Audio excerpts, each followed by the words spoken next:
This one's going to be interesting because we're going to be talking about the art of creating impactful visual merchandising in omni-channel retail. Ladies and gentlemen, we have with us the co-founder and creative executive officer, ZenGenius Inc. Please welcome on the stage with a loud round of applause, Mr. Joe Baer.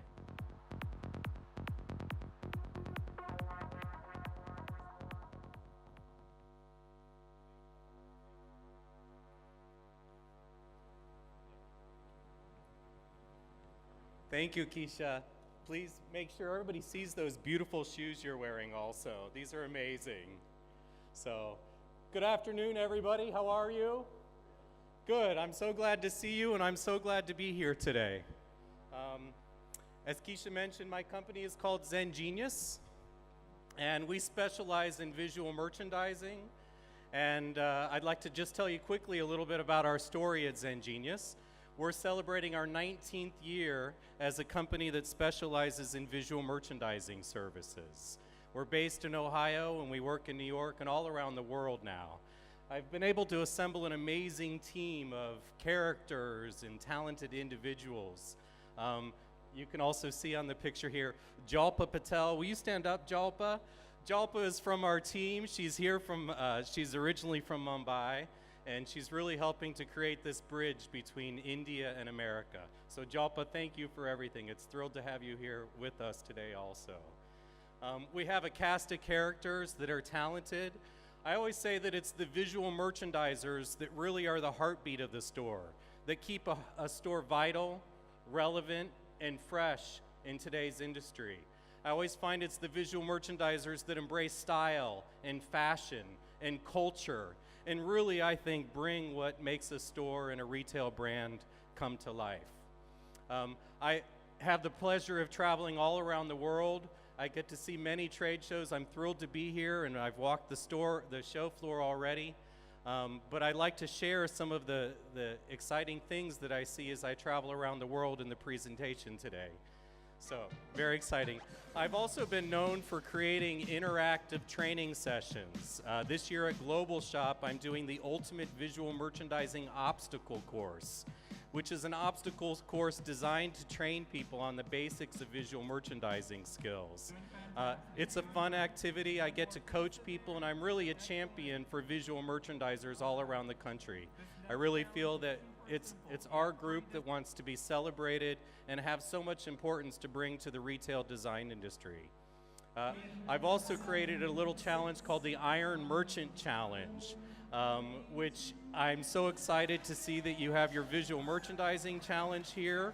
That's at 5 o'clock today, and I can't wait to see and experience this and be inspired by what you've created here also. But today I'm really here to talk about the art of impactful VM omni-channel retail. So I have to say, what is this omni-channel retail? Really, to me, what I think it's about is ultimate flexibility. Being flexible with our brands, but being flexible in all the different channels that a customer can shop. I have to say, I look at this picture and I think about what this represents for ultimate flexibility. I'd like you all to stand up and recreate this pose with me. Can you do it? No? Anyone?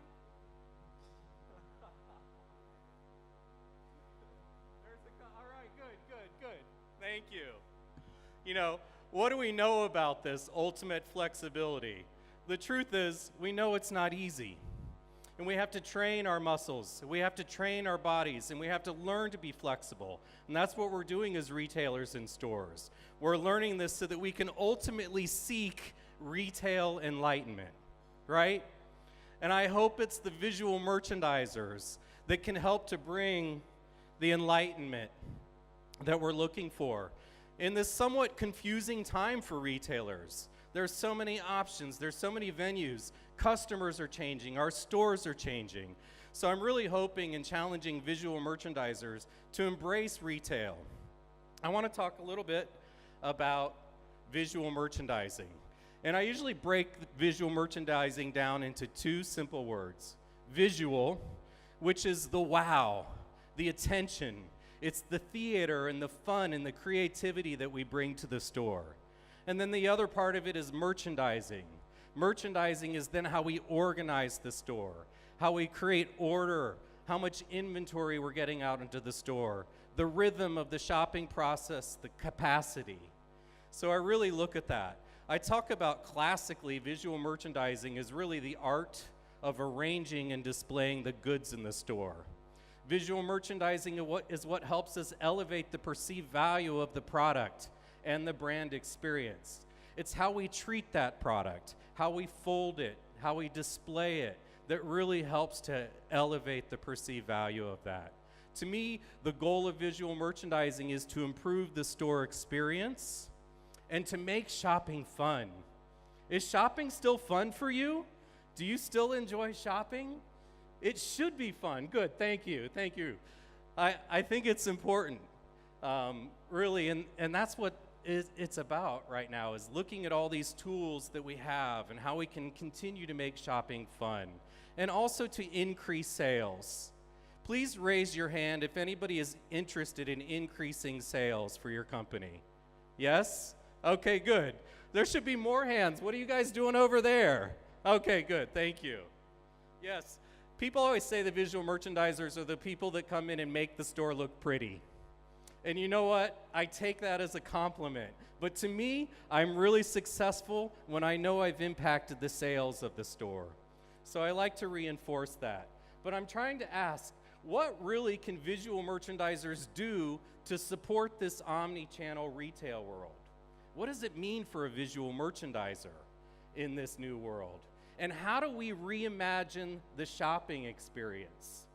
That's what this conference is all about, reimagining the shopping experience. I want to reimagine it not just in the store, but all of the ways that we can shop now. Let's reimagine online and in the store and make sure that we have those connections between both worlds. I'm going to talk about some trends that I think visual merchandisers have to embrace.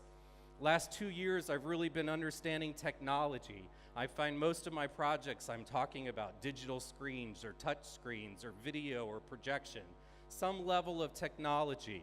So I'm investigating all types of screens, digital screens, and ways that we can communicate and attract attention in the store experience. From large video screens that show the latest fashions in the store to this window on Fifth Avenue in New York with Louis Vuitton. I mean, does that grab your attention, right? Keisha, you'd probably fall in love with the shoes that you'd see right there, right? It's these tools that make shopping exciting and fun. Even in Macy's, the visuals have digital screens that you can quickly change, the drop of a hat, you can change the content on that screen. I love this store Pinko in Milan because, again, they're not selling you. You're not seeing hard images, marketing images, and advertising. They're adding to the ambiance of the store. They're adding to the experience of the store. And we're also looking at ways to project in stores and bring things like projection mapping so that you can completely change the store experience. I love this, created by Perch Interactive. Joe Malone, the fragrance cosmetic. And look how when the customer interacts with the product, again, they're not getting a hard sell. They're getting a beautiful visual experience that reinforces the notes of each fragrance. I think these types of interactive elements are very important in the future, to make the shopping experience fun and educational. I think of the opportunities, like look at this bust form.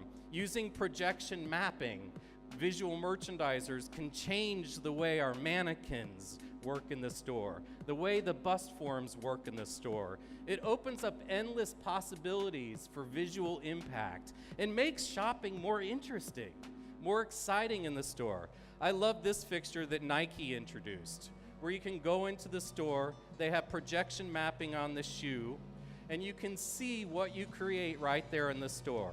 Normally you're doing this on your phone or online, but I think bringing more of those interactive experiences into the store are going to help to create a more seamless environment and give people a chance to interact and get familiar with these opportunities.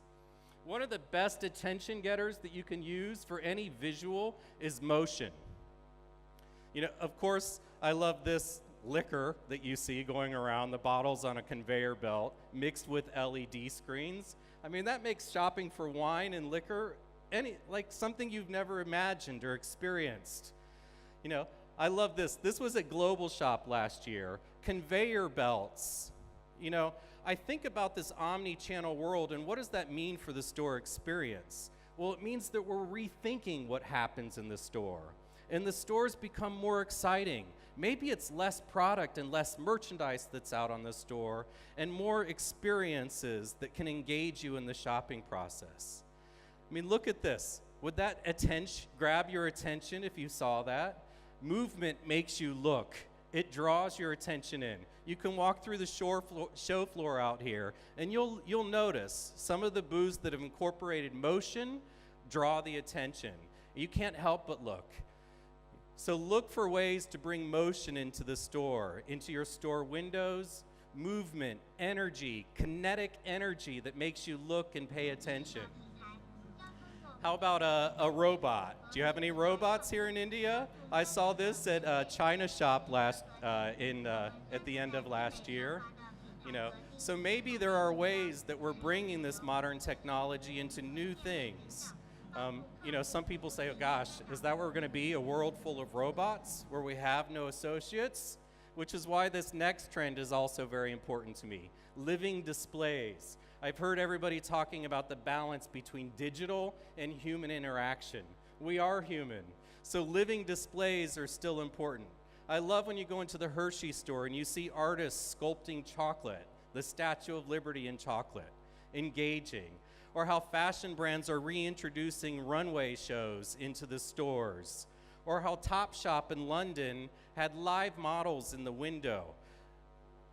You know, I think these living examples bring some of the warmth and the human spirit back into the stores. So we're not being replaced by technology, but technology is combining with our human experience to create real experiences. Now, this was Barney's. Manhattan, Madison Avenue, probably one of the most expensive real estate areas in the country, and they have a live figure skater inside the store window. You know, what does that do? It draws attention. Are they selling the product? Not necessarily, but they're selling the brand. And look at how it engages the people.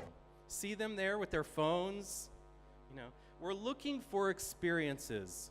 We're tired of being sold to a lot of the times. So we're looking for new ways to present brands. There's a trend that we're seeing of pop-up shops all across the country. Even luxury brands like Hermes has introduced this laundry shop. It started in New York and now it's traveled to the West Coast, where customers can actually bring their Hermes scarf into the laundromat and have their scarf washed. You know, it's new, it's inventive, it's trying something, it's experimenting. I think it's great. And we're seeing all sorts of brands create unique experiences, pop-up shops like Tiffany, Converse shoes. You know, what's the right vehicle? What's the right way to introduce this pop-up shop to engage with your brand? I thought this was a wonderful pop-up shop that I experienced. On the front, it says, "What will you feel?"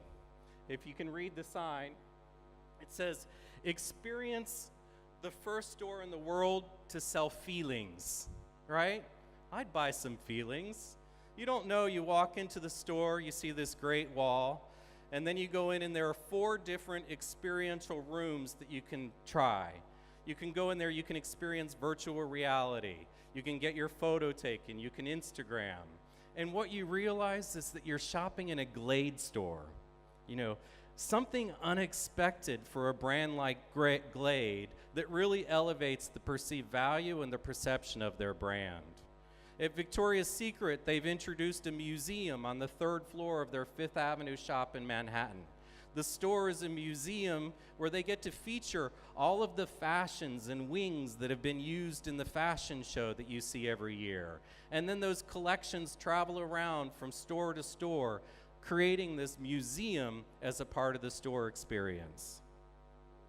I also love this at Warby Parker. You go in for glasses, but they're creating a social opportunity where you get to try these glasses on, you get to create an Instagram moment and connect with all your friends back home while you're shopping in the store. So all of these things to me are what make the art of omni-channel retail. All of these tools can make omni-channel more exciting. So I'm going to talk about some of the things. Obviously, omni-channel is a powerful medium for marketing, educating, creating awareness, and ultimately generating sales. You know, I look at this slide and I see, okay, these are all of the channels that we can work with. We shop with our phones, right? We can order things. We have video screens that can come there. We can scan a QR code. I think this talks a lot about all these different channels that the customer can use. And depending on who you are, those channels are different. That's why we need to have ultimate flexibility. And we need to experiment with embracing these channels and really understand how important is this to shopping. Do you all have a phone? Does everybody in this room have a phone? How important is this as we go shopping in the future? I think it's so important, and it's, to me, one of the most important parts of the omni-channel retail, giving customers ultimate convenience and ultimate flexibility, right? Should we do that pose again? Ultimate flexibility. We'll see if our muscles have learned anything and try that again. You know, flying over here, I flew on Jet Airways. They've introduced to me what I experienced as omni-channel merchandising at 30,000 feet in the air, where I could shop online and I could have the products delivered to my seat in the airplane. That's kind of a new channel that I haven't experienced. I really feel that it's the travel industry that's making great strides in omni-channel retail. When you sit in an airport, you can pull up an iPad, you can order a beverage, you can order a t-shirt, you can order something to eat, and have it delivered to you right there while you're waiting at the gate. I want ultimate flexibility. I even want to order something there that I can have waiting for me when I get home. Or maybe I order it there and it's waiting for me when I get on the plane. These are the types of experiences that I think we should be thinking about, you know. Why not be able to buy something right off a poster or a billboard? And I love this, fashionistas go self-service. I think we're all becoming self-reliant, you know. If I see a line in a store, I'm an Xer like you. But if I see more than 3 people waiting in a line, I'm out. I don't have the patience anymore. So we're really looking like Amazon Go. No lines, no checkout, no seriously. We saw that video. To me, this is such an important part of omni-channel. So identify your channels and which channels are the most important to you.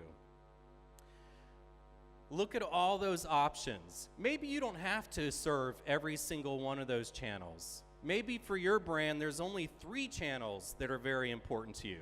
Maybe there's only 2 channels, but make sure you do those 2 channels as great as you can. But understand, maybe you are a brand that's going to have to engage all 5 or 6 channels that a customer shops. So if you do that, be consistent with your brand image across all channels. Find ways to make each experience rewarding. This is my local grocery store, Giant Eagle, and they've just introduced Curbside Express. Raj, you were showing that, and I think this is great. You know, you go online, you go on your phone, you order what you want, and then you go to the store.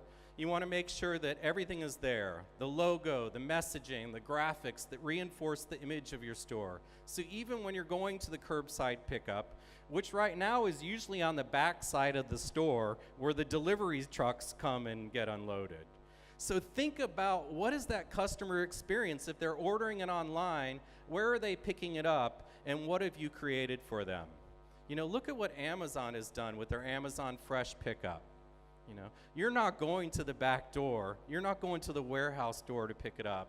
They've created an experience for you, and I think that's so important. I also, as a visual merchandiser, I'm embracing all types of technology, video, QR codes, and augmented reality. I think these are all great tools for us to embrace. I thought we were finished with QR codes. I thought QR codes were sort of done and over with. But I'm actually rethinking that. I feel we've only tapped into how to use them. In China last year, what I noticed is it's mostly a cashless society. And all of the stores have a QR code where you can scan it to make your purchase. I have my own QR code, so the store can actually scan my QR code and charge my credit card or withdraw the money how they need to. So I think, don't give up on the QR codes. There's a new way that we can use them, and it's such a simple technology. Even in a store window where you often see the signs of the product, include a QR code there. Make it easy.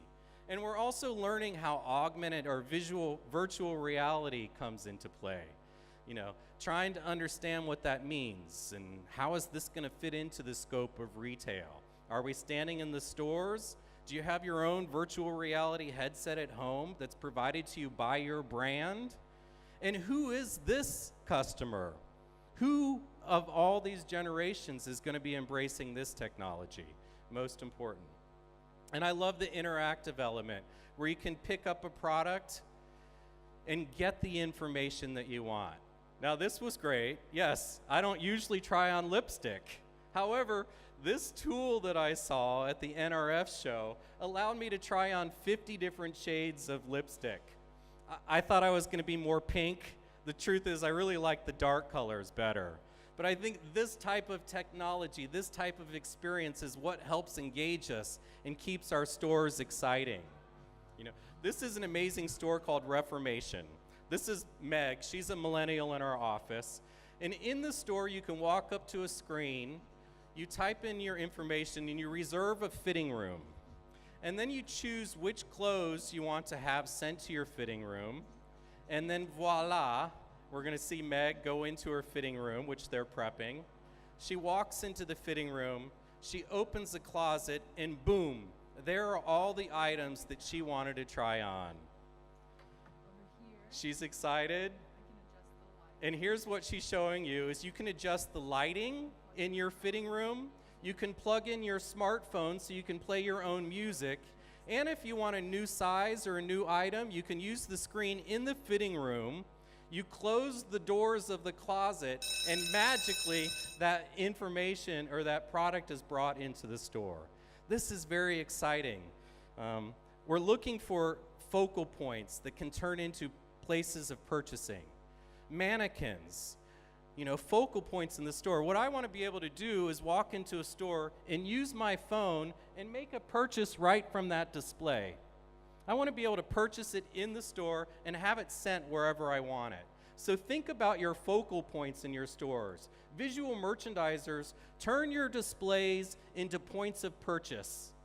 Every display could have a QR code or augmented reality or something that you can start purchasing products in a new way. Purchase it right off the bus form.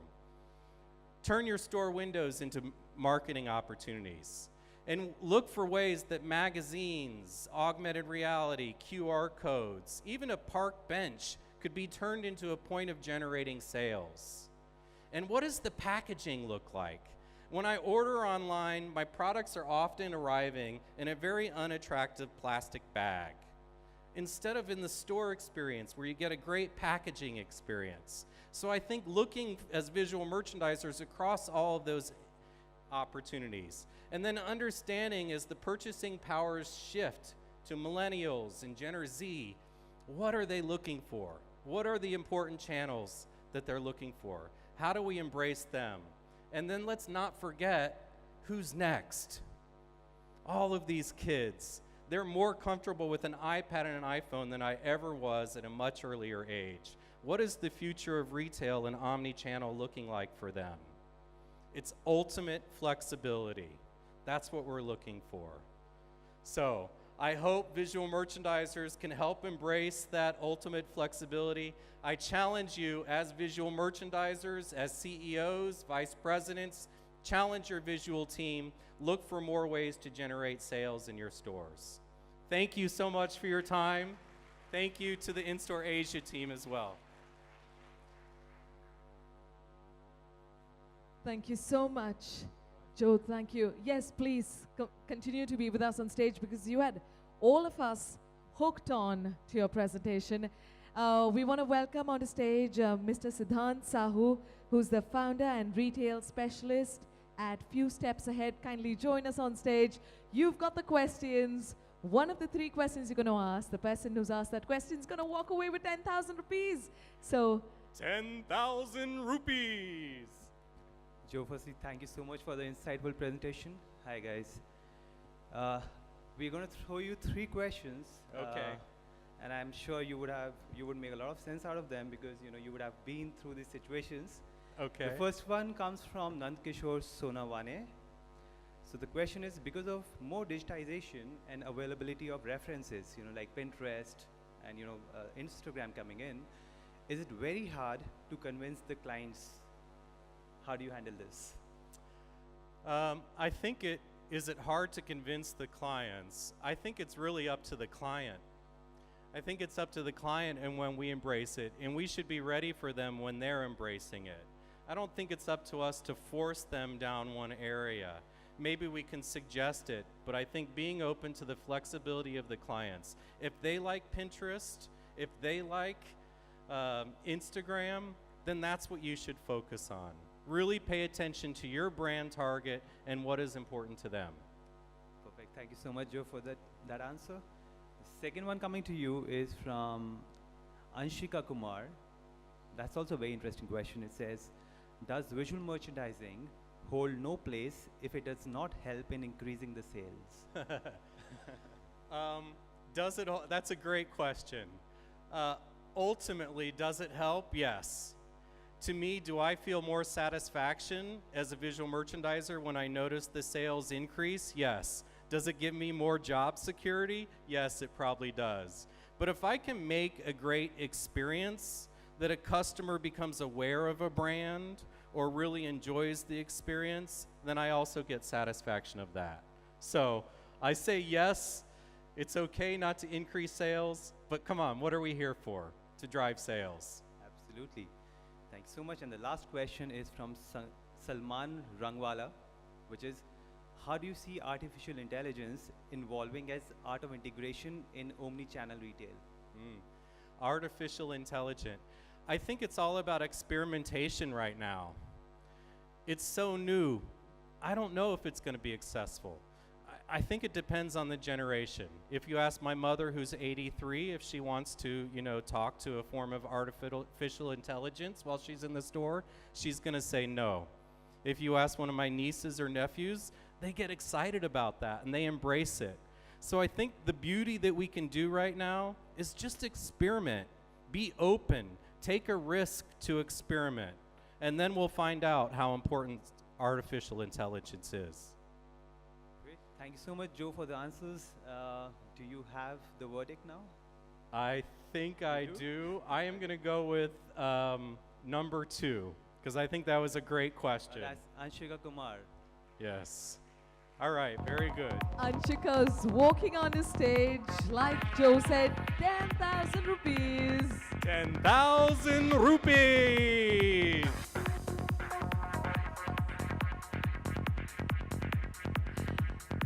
Congratulations. I'm sure that was